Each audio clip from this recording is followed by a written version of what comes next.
ಶ್ಲೋಕ 14.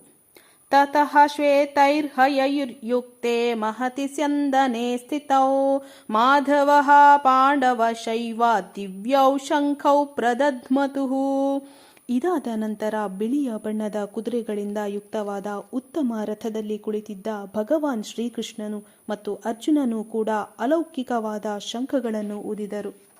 ಶ್ಲೋಕ 15. ಪಾಂಚಜನ್ಯಂ ಹೃಷಿಕೇಶೋ ದೇವದತ್ತಂ ಧನಂಜಯಃ ಪೌಂಡ್ರಂ ದದ್ಮೌ ಮಹಾಶಂಖಂ ಭೀಮಕರ್ಮ ವೃಕೋದರಃ.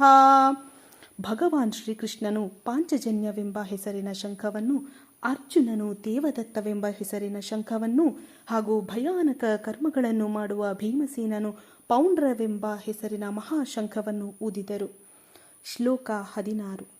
ಅನಂತ ವಿಜಯಂ ರಾಜ ಕುಂತಿಪುತ್ರೋ ಯುಧಿಷ್ಠಿರಃ ನಕುಲಃ ಸಹದೇವಶ್ಚ ಸುಘೋಷಾಮಣಿ ಪುಷ್ಪಕೌ. ಕುಂತಿಯ ಪುತ್ರನಾದ ರಾಜ ಯುಧಿಷ್ಠಿರನು ಅನಂತ ವಿಜಯವೆಂಬ ಹೆಸರಿನ ಮತ್ತು ನಕುಲ ಹಾಗೂ ಸಹದೇವರು ಸುಘೋಷ ಮತ್ತು ಮಣಿಪುಷ್ಪಕವೆಂಬ ಹೆಸರಿನ ಶಂಖಗಳನ್ನು ಊದಿದರು.